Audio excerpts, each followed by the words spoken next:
So now we are starting with the consumer's equilibrium in case of a single commodity. So before explaining that how a consumer attains equilibrium in case of a single commodity, we must know that what is consumer's equilibrium. A consumer is said to be at equilibrium when he allocates his given money income on the purchase of a commodity in such a manner that the marginal utility is equal to its price. That means the point where marginal utility of commodity X is equal to price of the commodity X represents consumer's equilibrium. This is consumer's equilibrium.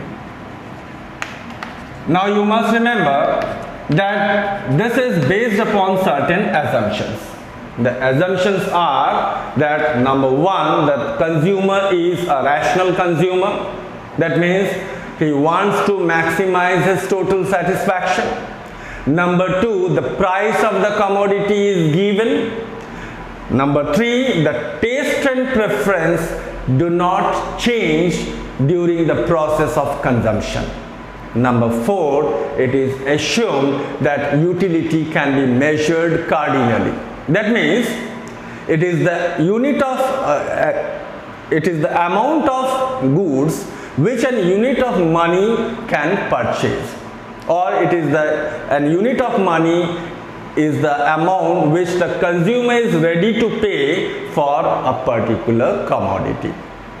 Number five, the law of diminishing marginal utility applies. That means as the consumer consumes more and more units of a commodity, the utility which he derives from the consumption of each successive unit of the commodity reduces with the increase in consumption. That means the marginal utility falls.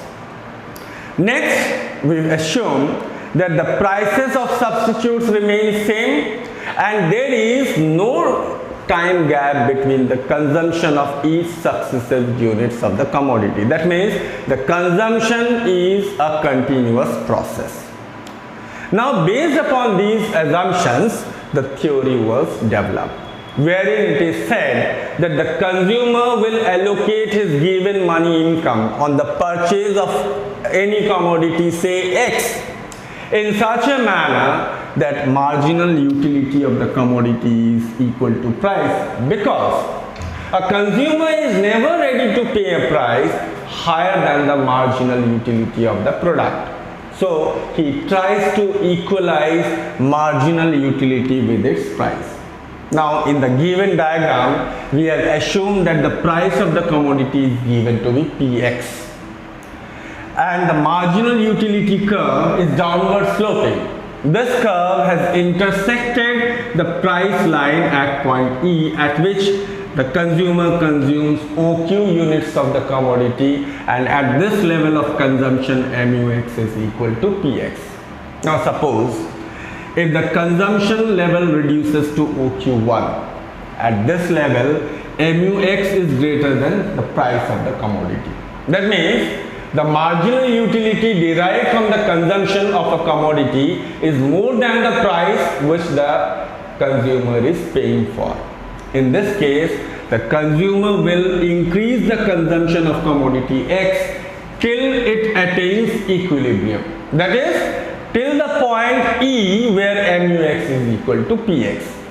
And similarly, if MUX is less than Px, that means the price paid is more than the marginal utility of the commodity. In that case, the consumer will reduce the consumption of commodity X till it reaches equilibrium.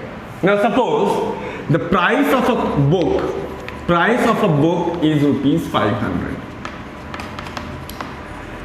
and the number of books purchased is given and the marginal utility in terms of rupee is given.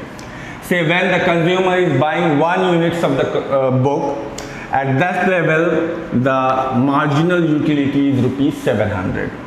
When he consumes or he purchases 2 units of book, the marginal utility is rupees 600. When 3, it is 500. When 4, it is 400. So what we find, that when the consumer is buying 3 units of the commodity, at that level we find that the price of the book rupees 500 is equal to the marginal utility of the book concerned. So at 3 units of consumption, marginal utility will be equal to price. So this is how a consumer attains equilibrium in case of a single commodity.